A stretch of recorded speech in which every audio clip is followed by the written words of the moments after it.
Hey kids, what time is it?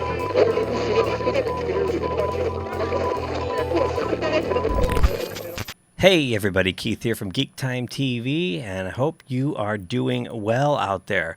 So for those of you who don't know, I'm a part-time single dad, and I've had my mini-me here for a couple of weeks now, actually over a month, and it's a lot, and I love every single second of being a dad, and if that makes me a toxic male, so be it. But there's a lot of headlines that have gone by that I wanted to make videos about and make some comments about, and I just haven't had the time. So here I am on a Saturday night, and yeah, I could have streamed this, but I didn't feel like it.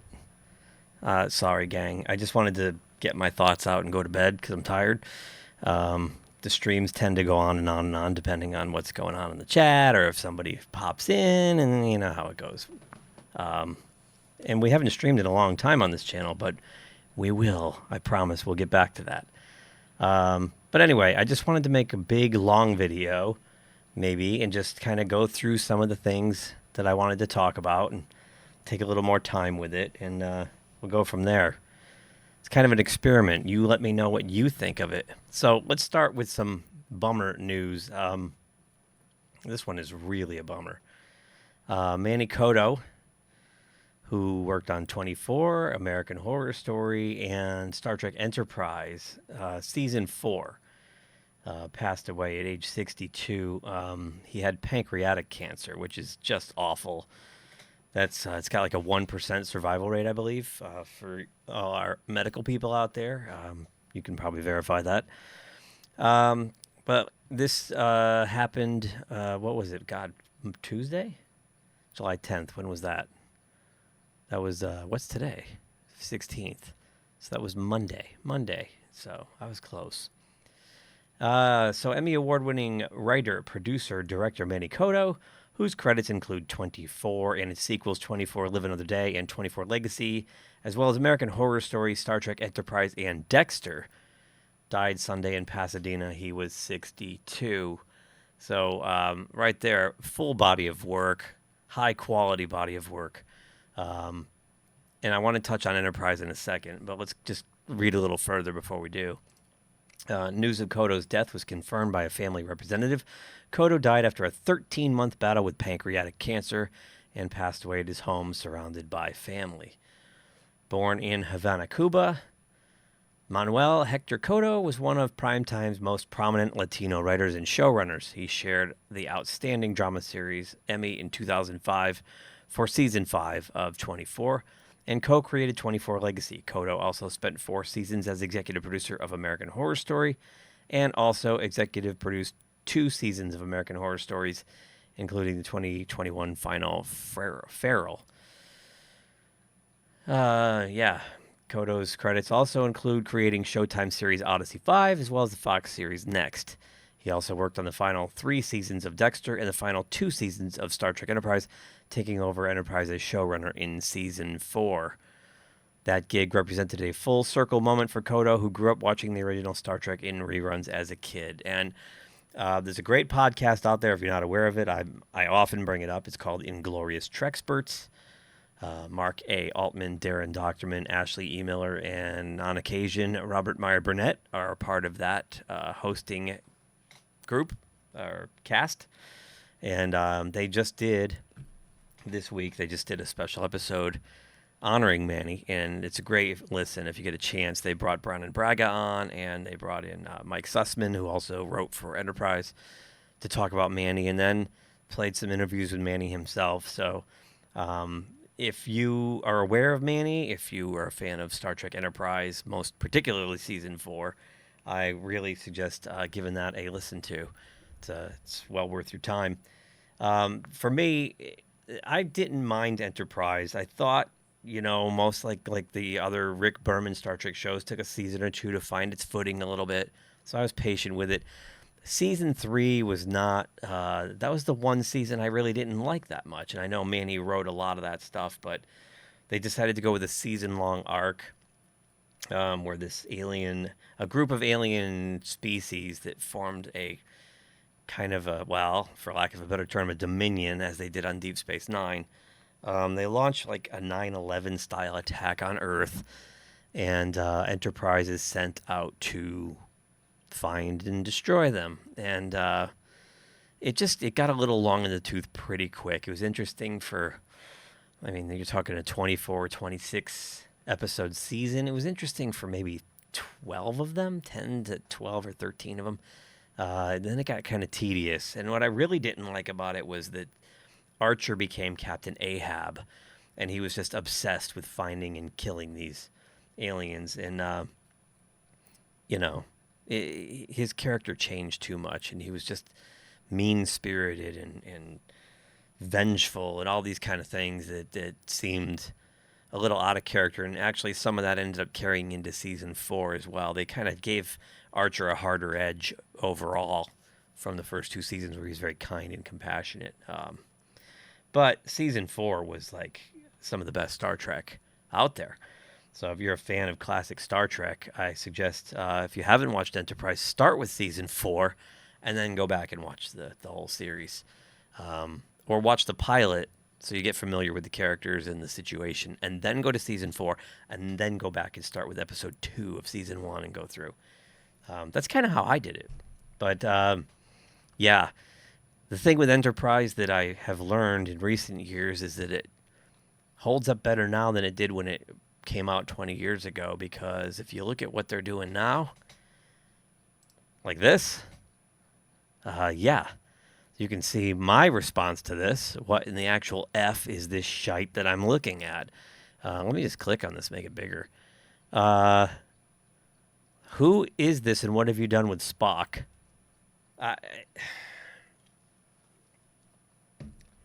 For more on the infantilization, I can speak. It's very late at night. Of Spock, check out Robert Meyer Burnett's channel. He does like 2-hour rants about how infantile they have made Spock and just how bad new Star Trek is. Alex Kurtzman, please choke on a bag of dicks, man. All right, moving on. I've been watching this from afar for, oh my God, how long now? I think I did a video on this when it finally went into pre-production about a year and a half ago. It's been done. It's done. It's in post-production. Good thing with what's going on out there in Hollyweird. But Robert Eggers details Nosferatu's difficult shoot. I find this interesting. Director Robert Eggers has detailed how difficult the Nosferatu shoot has been. Eggers has directed many successful films, starting his career with the strong directorial debut The Witch, a folk horror movie. Great movie. I like those kind of horror movies more than the blood and guts slasher, kind of stuff. I mean, granted, let's take Halloween and put it aside. It's a classic, and, things like that. Maybe the first Friday the 13th, and I get all that. But there's just so many of these slasher films that just kind of don't do it for me. I like these psychological thriller kind of creepy, gothic kind of horror movies that kind of, send that chill up the back of your spine.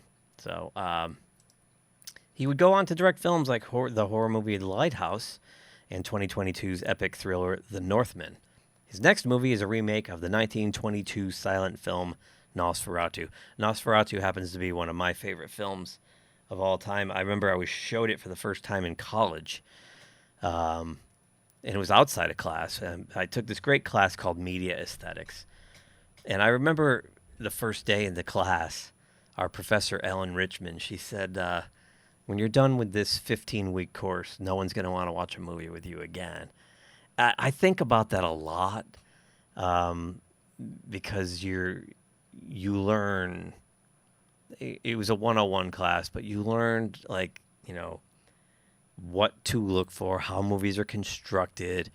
And we watched some great films in there, some of the best, of course. Citizen Kane. We watched Blade Runner, things like that. And even though it was a 101 course, it immediately kind of gave you this leg up on what to look for, and when you're thinking about putting together a narrative in a 3-act structure, how to do it. And, you know, it's funny because I'll watch a movie with some of my friends and I just start ripping it apart. And they get all mad. They're like, oh, you don't like anything. You don't like anything. I'm like, well, I was kind of trained with a critical eye. So anyway, I digress. I was showed this film, Nosferatu, by a friend of mine. Actually, it's Spoiler Pete from our channel. And the images were so haunting. I was mesmerized. I couldn't take my eyes off of it. And it's kind of funny, and I should dig them out. I have them all here. We made a series of Nosferatu I don't know if they're homages or knockoffs or what they really were. They were just, we called them Sergeant Creepy. We put Pete originally in it looked like a kind of an old military jacket, and he was this creepy vampire type character. We tried to mimic the silent movie look using video cameras. Actually, bear with me for a second.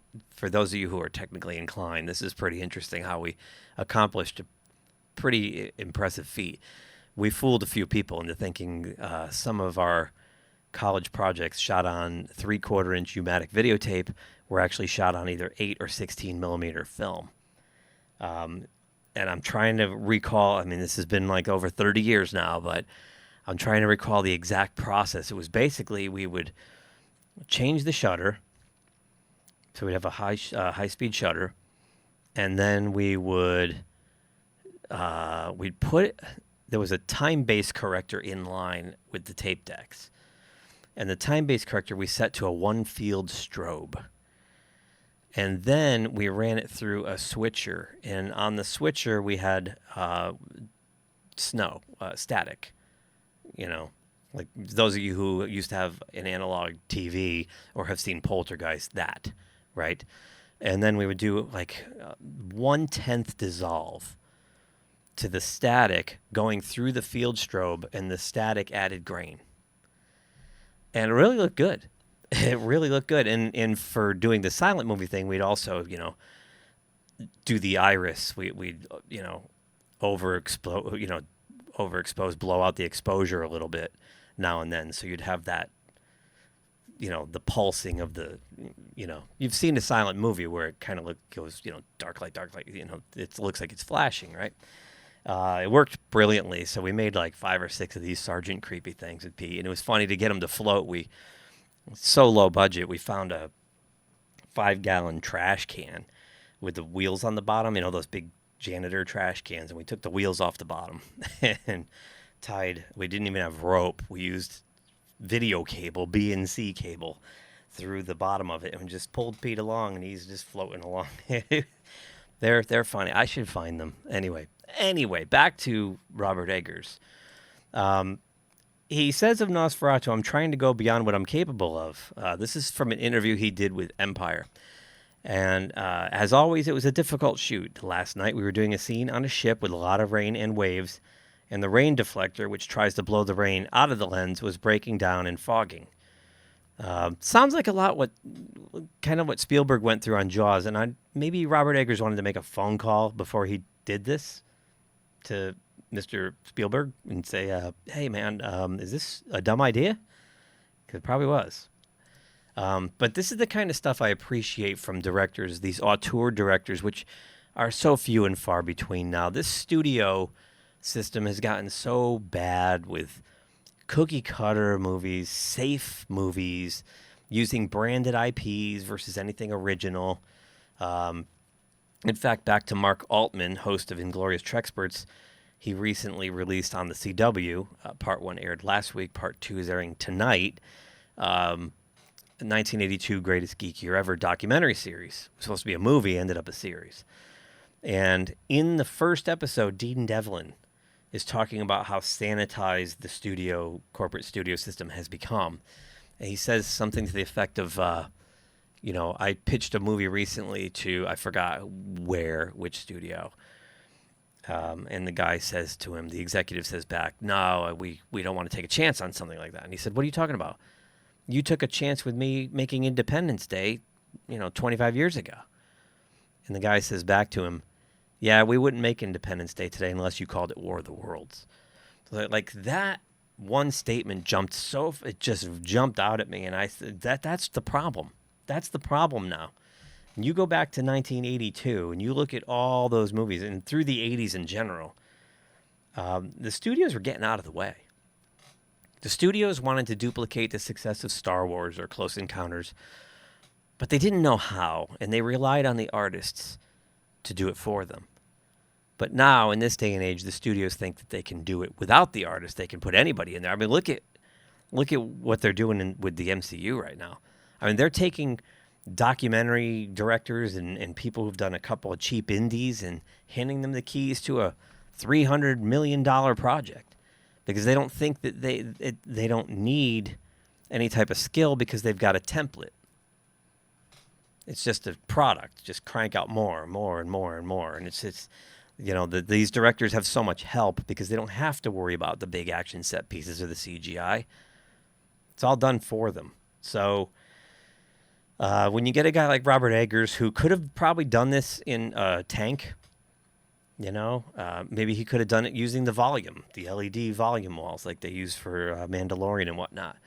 But nah, he did it old school, and he went out on a ship out on the water and had his issues. Anyway, let's keep going here.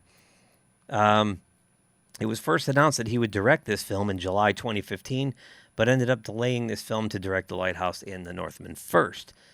And boy, that Lighthouse was one disturbing movie. What I loved about The Lighthouse too, I know I keep going off here. This is, imagine if I was streaming and people were chiming in.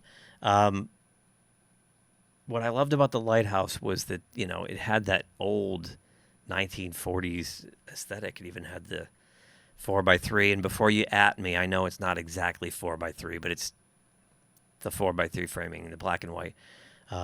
It was really visually stunning. It's one of my favorite movies. I have a handful of movies I like to watch with the sound off and just admire the cinematography, and that is one of them. Let's continue before I blab all night about this kind of stuff. I'm so happy to have made The Northman first and to have learned what I have learned, he says. When I think about the production plan of Nosferatu that we had the first time around, I'm sure I would have somehow pulled it out of my butt, but it's hard not to imagine it being a failure. So Northman being the most ambitious, big project, epic in scale, it was a smart move to delay this then. This is clearly, I think this is one of those projects of love. Like 10 years he's been trying to get this off the ground. And I think this is one of those movies, like Peter Jackson's King Kong. Like it's his thing, right? Let's finish this up. So Eggers will reunite with frequent collaborator Willem Dafoe on this project.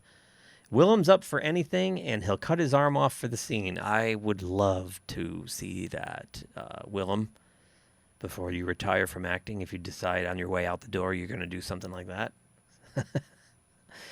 I'd love to see it. The director says while reflecting on The Lighthouse, he's an effing pleasure to work with. He was in The Northman. He was in the upcoming Nosferatu. This is a weird sentence. I hope I never made a movie without him. Now, I thought that was a typo, but I found that same statement in like 4 other articles, so he said it that way. I hope I never made a movie without him. He also forgot to mention that he was in The Lighthouse. Yeah. So, who is in Nosferatu? Bill Skarsgård is Count Orlok, who is Dracula, for lack of a better term. Nicholas Hoult as Thomas Hutter, the protagonist in the movie. Nicholas Hoult is great. I think he's going to really just kick butt on that one. Lily Rose Depp as Ellen Hutter. Aaron Taylor Johnson as Friedrich Harding. Emma Corrin as Anna Harding. Willem Dafoe as Professor Albin Eberhard von Franz. Albin Eberhard von Franz. I'm trying to say that 3 times fast, and I can't even say it 1 time fast. Simon McBurney as Ernok, and Ralph Ineson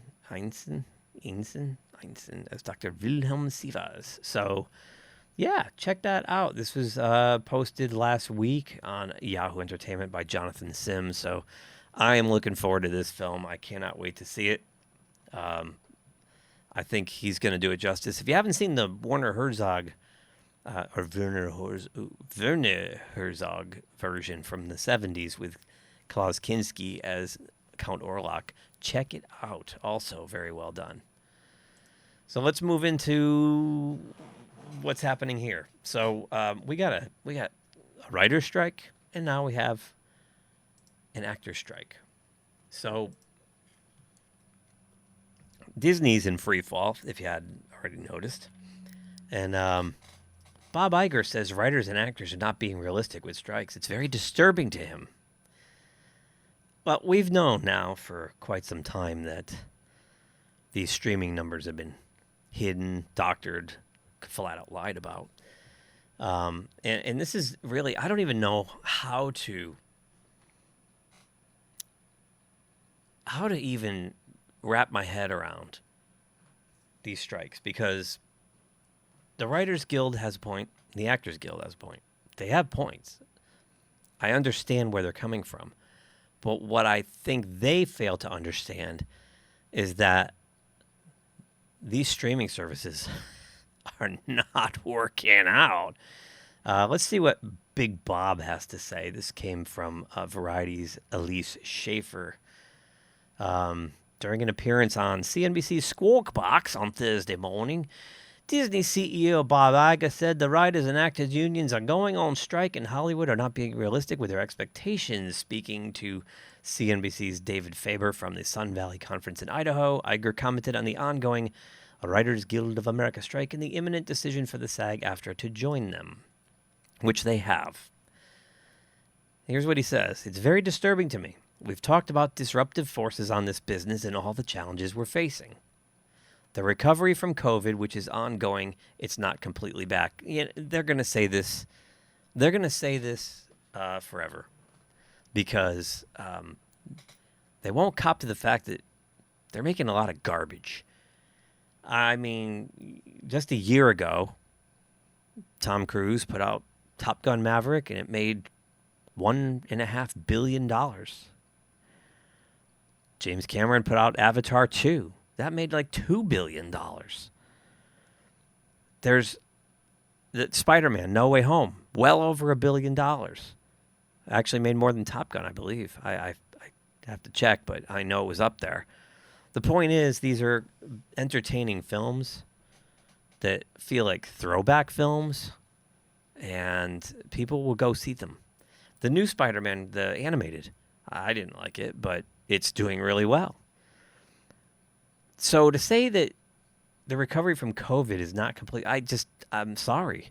I do not agree. I think if you make a decent product, the people will go. I think they're going to lean. This is a crutch that they're going to lean on. It's an excuse for just bad product. Let's keep going. This is the worst time in the world to add that disruption, Iger said. I understand any labor organization's desire to work on behalf of its members to get the most compensation and be compensated fairly based on the value that they deliver. We managed as an industry to negotiate a very good deal with the Directors Guild that reflects the value that the directors contribute to this great business. We wanted to do the same thing with the writers, and we'd like to do the same thing with the actors. There's a level of expectation that they have that is just not realistic. And they are adding to the set of challenges that this business is already facing that, quite frankly, are very disruptive. So, so a lot of the problem here is that the writers and now the actors want revenue from streaming. They want residuals from streaming instead of like a single paycheck. In the past, if you had a syndicated TV show, you would get royalties from that. Apparently, it's not working that way with the streaming services. The problem is you can't ask for what isn't there. And I know you got the two unions are yelling and screaming about CEO salaries, and that's a kind of a separate issue. I want to talk about, apples and apples here. The business itself, not what the CEO's salary is compared to, what these people are promised or not promised and this and that. So the biggest problem with the streaming services is that these studios threw away free money. Studios like Disney, Paramount, Warner. I mean, it goes on and on. When you had a couple of streaming services, the big dogs, Netflix, Hulu, just to point those two out, the original two, we'll call it that. These studios had to do nothing but license their products to those streaming services. You know, they would set up a time frame. Hey, you get Indiana Jones for 6 months at this cost. And Disney, Lucasfilm wouldn't have to lay out a dime. They could just license it out or, you know, sell it out, rent it out. Netflix could stream the crap out of it, make their money, pay Disney whatever they wanted for it. When Disney got greedy and decided we're taking all that stuff back, I'm just using Disney as the example because we're using Bob Iger's article here, but now they have to build out an entire infrastructure. You got to pay for, you know, the hardware and the technology. You got to pay for people to develop that technology. You've got to pay for people to run that technology. And now you're pulling all that intellectual property back and you're putting it on your internal service, which means you're no longer getting residuals from Netflix or Hulu to pay to stream it. So now that money's gone, and now you got all this money going out to support the R&D and everything that goes into that streaming service. And as we know, in Disney's case, they lost 4 million subscribers in this year alone, and that's what they're reporting. Probably worse than that. And then they have deals with like Verizon. I get it for free through Verizon. Yeah, it's not free, you know, and Verizon is paying Disney Plus, but they're not paying them full price. They're subsidizing. And then they're wrapping it into my phone bill. I think it's like an extra $5, I think, for me. So it's pennies on the dollar. They're not making enough money. I heard recently Paramount's 2 years from extinction. They've taken on so much water. They're so far in the red, they're beyond repair. This is a huge mistake, and this is the studio greed. This is what happens. And this is what happens. You have people in this studio system that have no idea. You know, they're always trying to keep up with the Joneses. They're chasing their own tails, and they're always behind the curve. So when they decided that they were all going to have their own streaming service, it all sounds great till, you know, it actually plays out in real life. I have a friend back in 2007, my friend Philip Hodgetts out in L.A., wrote a book called Television 3.0. It probably had a more clever name, but he was calling it Television 3.0, and it was about streaming and a la carte programming. And he was invited to speak at the Academy of Motion Picture and Sciences, and he did. And he told them in 2007 that this was the business model, and they laughed him out of the building. They laughed him out of the room. Thought he was nuts. It took them, 15 more years before they figured it out? 20 more years before they figured it out? It was too late. They brought this on themselves, and it doesn't help when you make things like this. I mean, you've got, and we'll get to that in a second, Indiana Jones flushing away down the toilet. And now you've got this live-action Snow White coming up. This looks abysmal. I showed this to my mini-me, and she was like, what is that? Like, why would I watch this? She thinks it looks terrible. This is what she's familiar with. Not this. And I think, ironically, Peter Dinklage, remember last year he made this big stink about little people being, I forgot, basically he went on this whole rant. So he's the only one. These are full-size adults here. Of varying diversity. And this is Snow Brown. So, yeah. When Bob Iger claims poverty, he's only got himself to blame here. I mean, my God. My God. I'm I'm speechless. This is really... I knew this was going to be a shit show, but my God. Holy mackerel. That looked bad. So, SAG-AFTRA's on strike, so now you have the writers and the actors on strike. I think it's funny to a point. Here's why I think it's funny, and here's why I don't. Okay, first, I think it's funny because these narcissists, these complete, out of touch, elitist, as Gary Beekler calls them, adult pretenders, love to tell you how to live your life, love to tell you what a bad person you are, and love to flex how smart they think they are, and they aren't. I mean, these are people who think that I think they think that their IQ goes up with their bank account, and that just isn't the case. That's why I think it's funny. I also think it's funny that, writers who write this kind of stuff, and these late night talk show writers and whatnot are out of work right now. Thank God, because I can't take much more of this horrible. Although they're still writing this shit, but whatever. It's good to see, because these pretentious, sanctimonious cattle have been doing nothing for 3 or 4 years but telling more than half of America what piles of garbage they are. So have fun with your strike. Why I don't think it's funny is because there are a lot of people who work hard in this industry, people who work, on anything from, from PAs, who PAs get worked to the bone on these movie sets, just running stupid errands and getting coffee and sweeping floors. And I started as a PA. It was awful. I remember one day I was sitting there washing paintbrushes on the soundstage.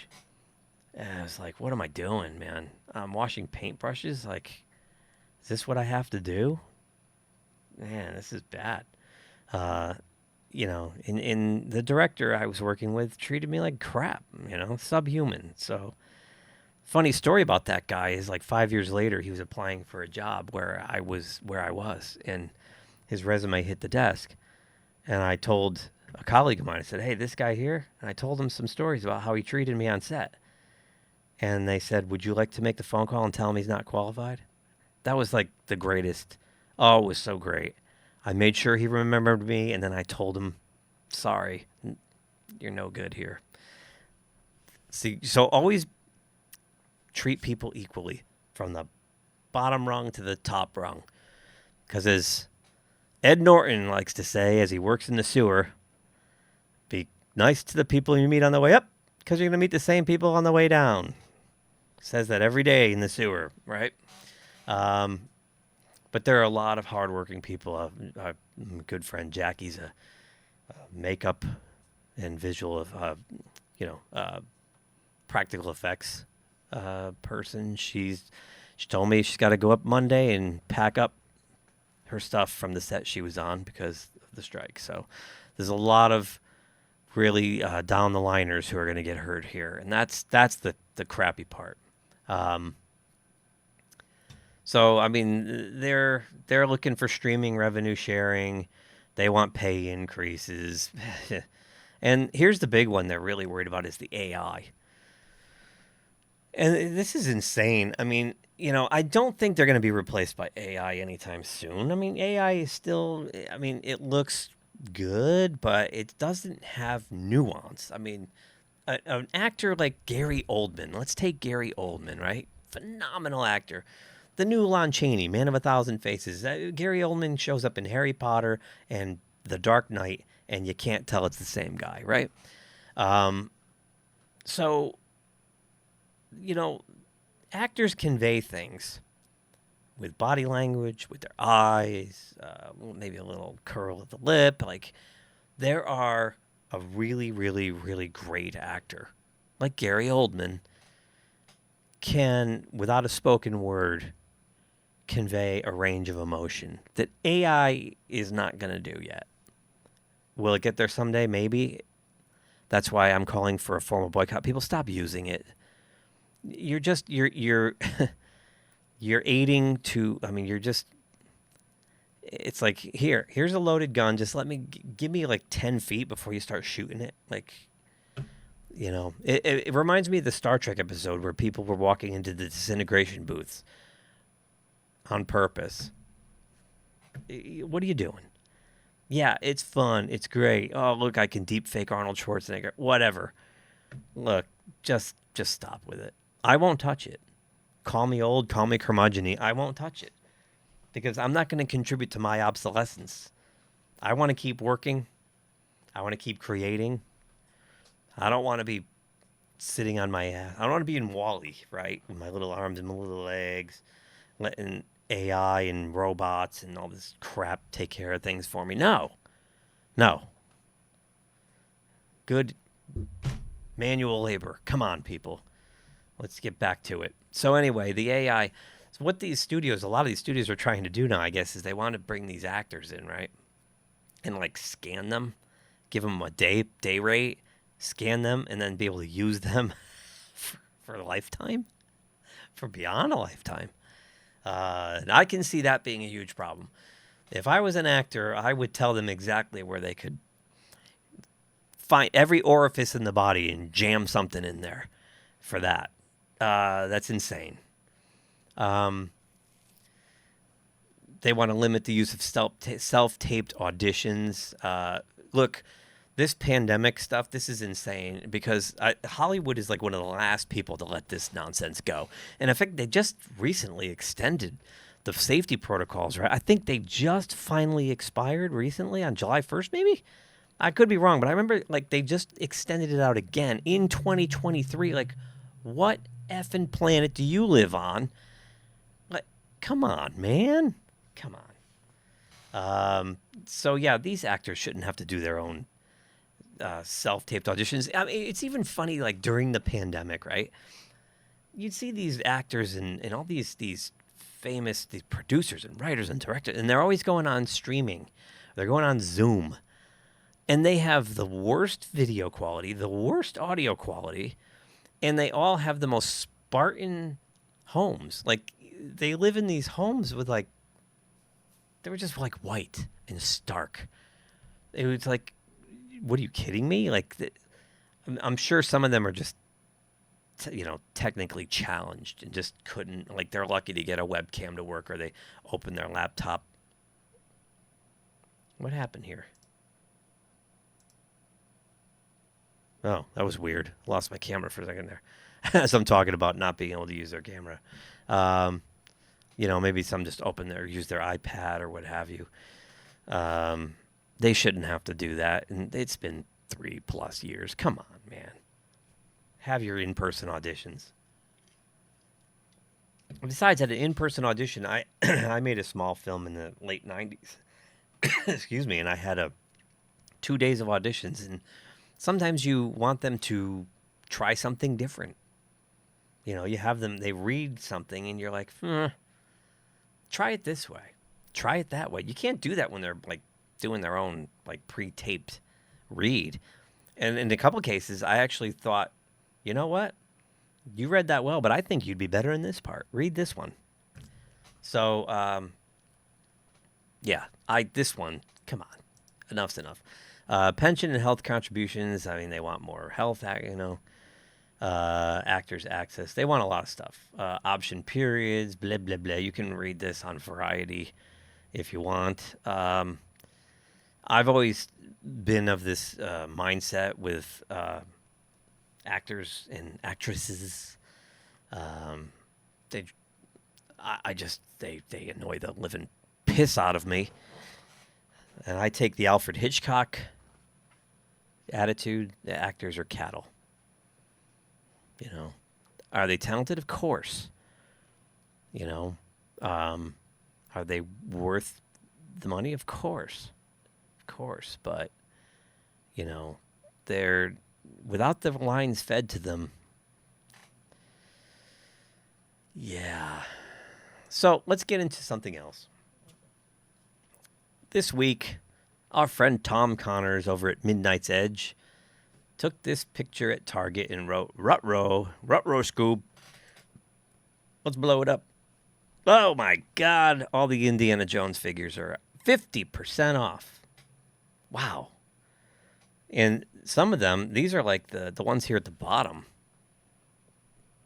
The Adventure series. I like that white suit indie from Temple of Doom. That's kind of cool. Um, they're like the Star Wars Black series, I'm guessing. I might have to look for these. I might actually have to go to. I'm not shopping at Target currently because of their little stunt, but man, that is tempting. I mean, they're $11 now, those big ones, and the little 3.5 inch are $5.99. And they're not just from the new movie. I mean, look, you got looks like a lot of this is like Temple of Doom indie. Actually, I don't know which. Maybe that's Raiders indie. I mean, how many times has he had his shirt, open and sweaty? But the picture on the card back is from Temple of Doom, so I'm assuming it's Temple of Doom indie. But the point I wanted to make by showing this is that these are classic Indiana Jones figures, and they're on clearance because nobody wants them. And nobody wants them because the brand has been damaged. The brand has been damaged really badly because, like, right next to it's a Star Wars snowspeeder, right? I mean, and what we saw over the last few years with Star Wars is that nobody wanted the new Disney Star Wars characters, but people were still buying the legacy Star Wars characters. The original, the Han, Lukes, and Leias, and Vaders, and Boba Fett's, and all those were flying off the shelves still, right? But in this case, for Indiana Jones, it's quite the opposite. So the new movie has damaged the brand across the board. And the new movie is dying. It's dying a slow death. It's been out, 3 weeks now? 3 weekends. And this one's not finished yet, but we currently sit at a worldwide 263 plus million. Million. And if we scroll down and look, it's in about 800 less theaters now, as we started this weekend. And it's averaging, I mean, you look at these, this is the last week from Monday, July 10th through this past Friday, the 14th. And you're looking here, up until Friday, it was in 4,600 theaters. And this was the daily average for per theater. $703, $752, $491 on Wednesday, $496 a theater on Thursday, and it went back up Friday to $854. And I'm wondering if that's because maybe MI was sold out. It's circling the drain, gang. It's gonna die soon. We'll be lucky if it makes, I don't know, it's going to make maybe another 100 million total. They'll be lucky, which means they'll probably not even recoup their production budget cost for this, much less marketing and all the other costs that go into it. So this thing is going to lose. Oh my gosh. I mean, we were talking at 1.2 to 300 million. It might lose more than that. Yeah. So Mission Impossible Dead Reckoning hit theaters this week, and it sits at 122 globally. It is currently in 4,300 theaters or so, and it's averaging about 3,800 a theater. That was Friday. So we'll see. Right now, I think it's projected to come in or somewhere around 75 to 80 million, which seems a little low. Based on the hype around this. Indy opened it about, 60 million. Yes, that first weekend made 60 million. And that was for a 5-day week. They're going to give Mission Impossible a 5-day total, too. But if we look here, I mean, the Mission Impossible movies have always been decent earners.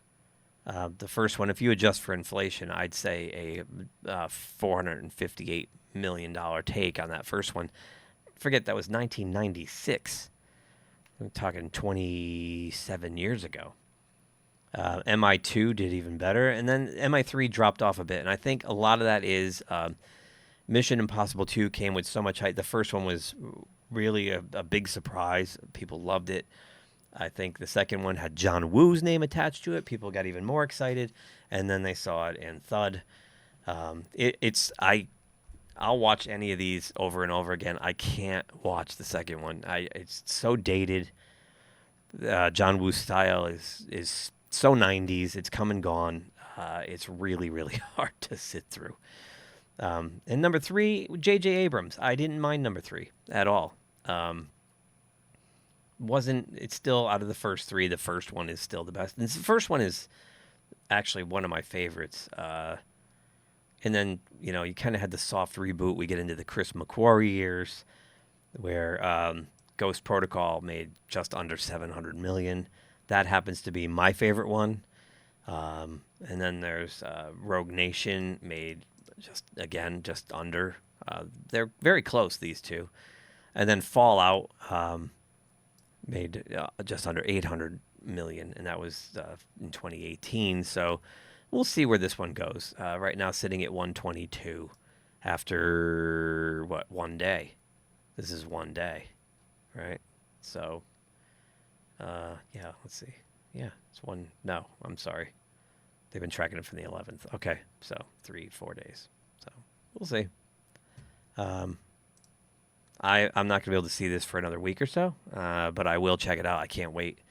These are fun movies, and Tom Cruise knows what he's doing. He just gives the audience what they want, man. And you got to respect a guy who just turned 60 recently, who is, hanging off the sides of airplanes and riding motorcycles off cliffs and whatnot. The guy's great. So, San Diego Comic-Con is coming up in a week. And it's interesting, San Diego Comic-Con. It's become more of, Hollywood Comic-Con. And this is where people generally make all their big announcements. So, just buckle up over the next week or so. We're going to start seeing major announcements. Probably a lot to poke fun at. Who knows? Maybe there'll be a few that'll actually open some eyes. But this actually opened my eyes. And good for San Diego Comic-Con. Because San Diego Comic-Con started as it was about comic books, right? In the beginning. Not anymore. Now it's all about Hollywood. But they invited Eric July from the Rippaverse. And Eric's going to be there signing at the CGC booth. He's doing a couple of panels. He's going to be hanging out with Gabe El-Taib, who's part of his creative team on the ISOM comic.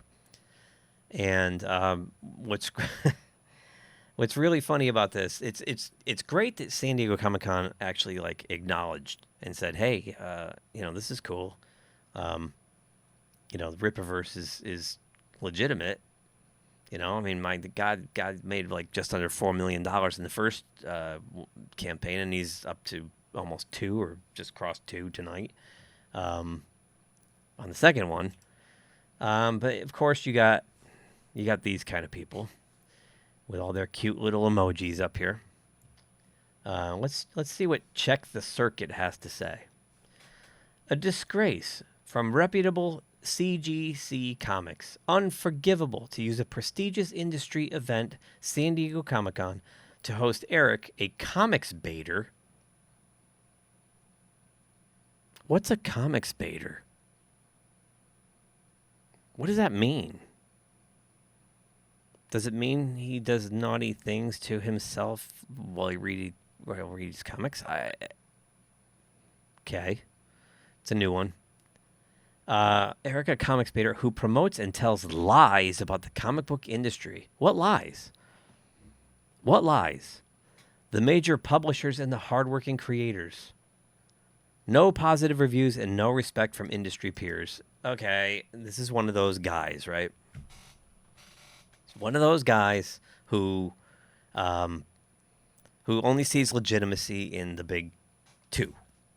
Or 3 if you want to count Image, or 4 if you want to count Boom, or 5 if you want to count Dark Horse. My point is, these are the kind of guys who don't think that anyone who creates their own characters, their own universe, and they self-publish, and they run Kickstarters or Indiegogos, or in Eric's case, just poured his own money into forming a new company and then tried to recoup the cost and did so and then some. They just see no legitimacy in that, and they think there's some kind of a problem with that. These are people who have no ability to create on their own. Oh, by the way, I'm guessing Check the Circuit has pretty much zero creative ability, because he has to come on Twitter and attack someone who has made a success of himself. And why shouldn't a guy who has outsold those major publishers that he's so hard on about, they'd love to have Eric's sales. You kidding me? Aside from your Batman and your Spider-Man, everything else is struggling. You can look at Comicron all you want, and you can say, oh, yeah, no, they're saying everything's great, and we're going to get to that in a second. The comic industry is a mess. I talk to my local vendor all the time. He told me sales are down a good 35%. Check the Circuit also says, the irony of showing Stan Lee's signature, Stan, Jack, Siegel and Schuster, Finger, and all the OG creators would have hated Eric and everything he stands for and encourages. They created an industry to fight what Eric promotes and encourages. Eric's signature is worthless. Well, that's, one man's trash is another man's treasure, right? What's the value of a signature? It's what it means to you, right? If you are a fan of ISOM and the Rippaverse, and you follow Eric, and you like Eric's music, maybe Eric's signature is worth something to you. If you're Check the Circuit, clearly it's not. But Check the Circuit's a little deranged. He's a whiny brat. And he's wrong. Because Eric is one of the biggest comic book fans out there. Eric knows more about comics than a lot of people have forgotten. Like, it's crazy. And he, with his company, is trying to bring the basics back. Just tell good basic stories. I made a video last year on it, and people missed the point of the video. But, it's the kind of thing where all we see the big two doing is gender and race swapping characters, or suddenly making them gay or trans or whatever they want to do, right? And the sales reflect, those changes. People don't want it. People soundly reject it. How many times has Ms. Marvel been canceled, or America Chavez? It just doesn't work.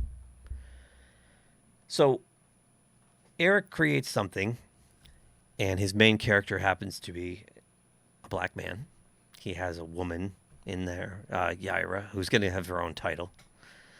And it sells, in the millions.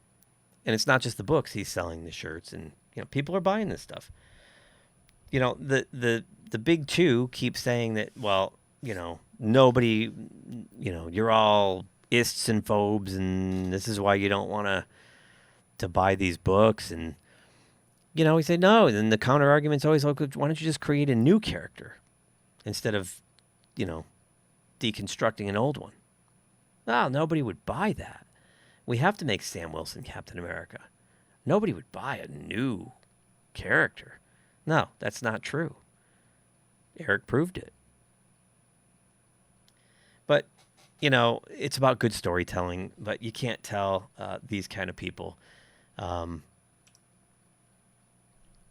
this is the reality. A survey of comics retailers points to an uncertain climate for comic sales and looming problems at every level as the entire media landscape shifts.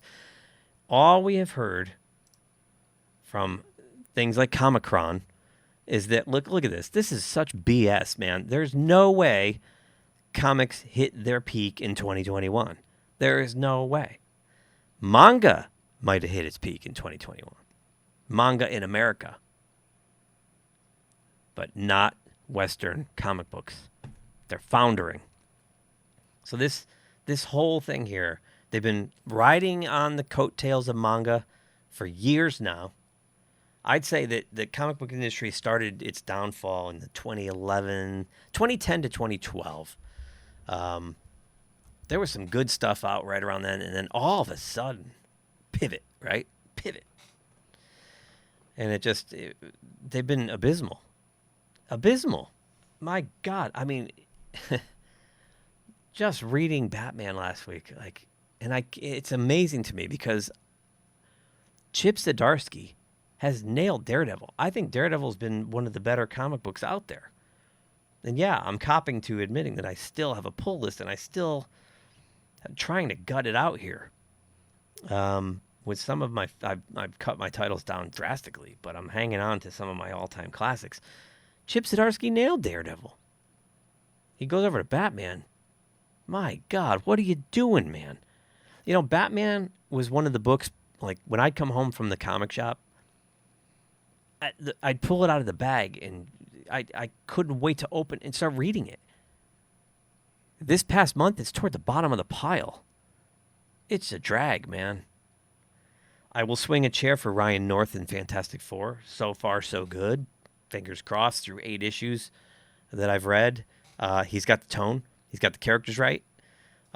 It feels like the Fantastic Four. He even found a clever way to get rid of the kids for a while. I know they'll be back because there's no way Marvel Corporate's going to let that go by.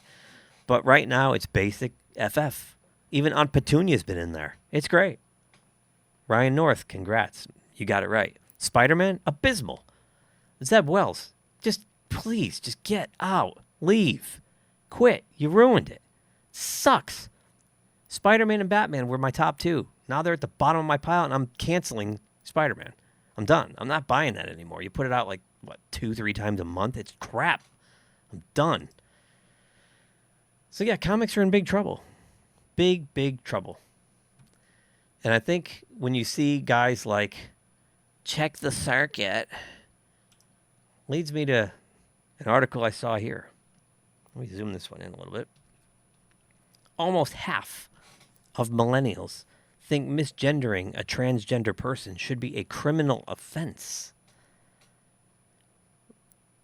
Now, we try to avoid getting political on this channel, but sometimes you just can't ignore certain things when they cross over into pop culture. And I found this when I was looking for something else, and we're going to get to that something else in a second, but I wanted to put this first because I can hear the whining coming from this dude. Or girl. I don't know, it looks like a dude. Doesn't say. But anyway. You know, I worked in higher ed for a while, and I quit 20 years ago. And part of the reason I quit was because of the coddling, the participation trophies, the inability to tell someone no, to create a challenge for people, to make make them strive to be their best, became a foreign concept.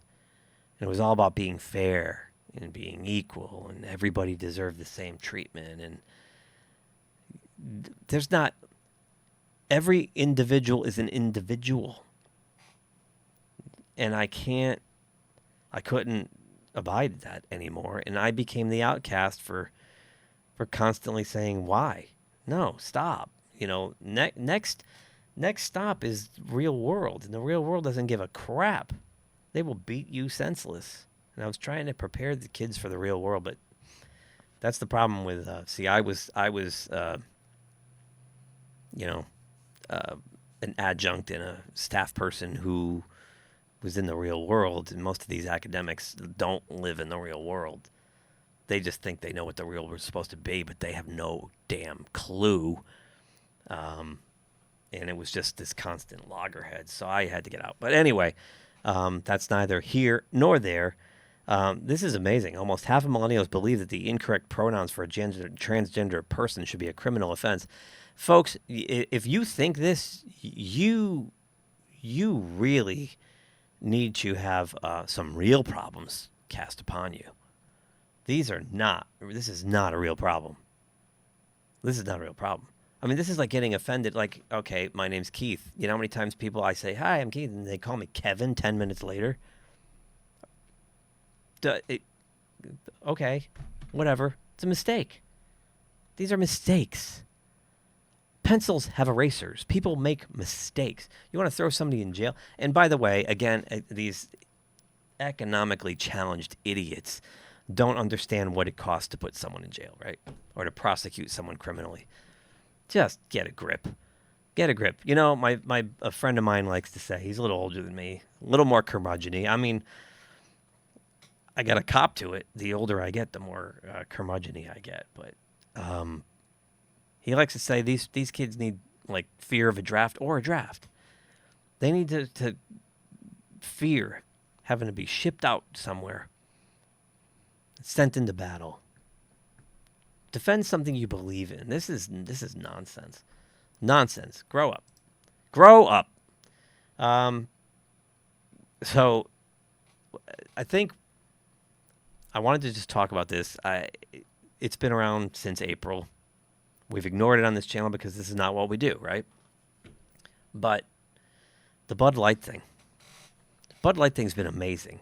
And you go back over here and you look at this, right? And you look at the fact that Disney has lost, what, almost $1 billion, or it'd be way over $1 billion after Indiana Jones fails, on how many movies now? They've lost money on Ant-Man. They lost money on, God, almost everything that came out in the last year or so. Shang-Chi and Black Widow and the Eternals, and then you had Lightyear and Strange World, and it was one after another. Failure after failure after failure. And they all have one common theme. So I think this is going to go down in the history of marketing. Like, this is probably one of the biggest mistakes made in the history of marketing. I've never seen a backlash like this, where now Costco is dropping Bud Light. So Costco, I don't shop at Costco, but I guess I thought that'd be bigger. But I guess they put this little asterisk right here. See that right there? On their price charts if it's going to not be restocked. So once it sells out, it's gone for good. So, yeah, looks like, there we go. You can see it better in this one. And you can see, I mean, look at this. This is 24 cans for $15. Yeah. So this is, like, serious. Like, this is brand obliteration. And this map is amazing. This map is great. I'm going to zoom this way up here. So let me move this. I have to move it over here. Come on, move. Move. There we go. All right. So this is from April to July. You can find this on the Daily Mail, UK.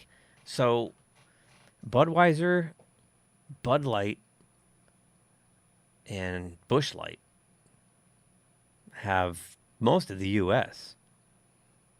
as their top-selling beer per state. My state has Modelo. This is back in April. It's kind of funny, like even Florida, Texas, all these states, Bud Light. You look at that.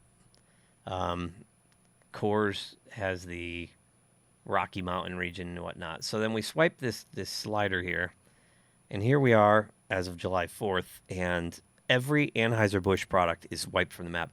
And this is kind of funny because even like Stella Artois was the top-selling beer in Alabama. That's interesting. Sam Adams in Oklahoma, but not Massachusetts. Interesting. PBI, Pabst Blue Ribbon, in Arizona. Guinness in Montana and Vermont. That's interesting. But you swipe, and now it's all Miller, Coors, and Modelo. It's crazy. Brand obliteration. And that woman who sat there and so smugly and sanctimoniously said that she was doing the right thing She didn't want to market to frat boys anymore. She'll never work again. Maybe she'll be working at the Costco that's getting rid of the Bud Light. I don't know. But she destroyed her career. It's amazing. It's amazing. And we saw this happen now. Target's lost, what, billions targeting children. Yeah. Keep making these mistakes, folks. Keep making these mistakes. So, that's it. These are some of the headlines that I wanted to talk about, and instead of making like 6 videos, I just made one. But I don't want to end on this. I want to end on some positive things. First, if you're a collector of physical media, I am.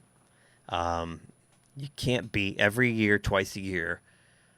There's a Criterion 50% off sale in July and November at Barnes & Noble. And you can get their 4Ks, Blu-rays, and DVDs for 50% off. I suggest you hop on over. It goes to the end of July. There's some great stuff here. I usually buy 2 to 3 titles, and it's so hard to choose sometimes. But full disclosure, this month I picked up Broadcast News and The Player. So 2 great films. And ironically, one's about making movies and one's about making television. So there you go. And last but not least, I am going with Mini-Me on Tuesday, July 18th, to see Harry Potter and the Cursed Child. I'm excited.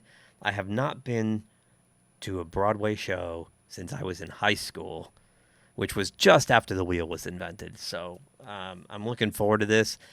I can't wait to see they're doing all these like live visual effects. I really can't wait to see it. And before you get triggered, people out there, yeah, I'm going to the Harry Potter show. So there you go. So that's it for me. Would love to know what you guys think. Leave a comment below. Smash that like button if so inclined. And if you have not subscribed to the channel, please do.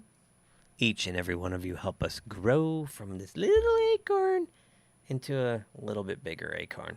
So that's where we're at. But we thank every single one of you who not only subscribe, but do contribute. Do send us notes now and then. And even if you don't agree with us or hate me or hate Edson, whatever, we can take it. We're big boys. Come on. We were teenagers in the 80s. We can handle it. Because the 80s rocked. Don't forget it. And check out 1982, greatest geek year ever on the CW. So that's it for me. Hope you guys have a safe and happy week here coming up. And if you're in this area where we're going to get whacked with rain, stay dry. So until next time, I'm out. Bye-bye. Thanks for watching GeekTime TV. If you like this video, please subscribe to the channel. If you subscribe, make sure to check the little bell icon anytime someone from our network drops new content here. Want some GeekTime swag? Check out the merchandise available in the GeekTime TV store, linked in the channel description below. Share GeekTime TV with friends, and as always, thank you for your support. We'll see you soon.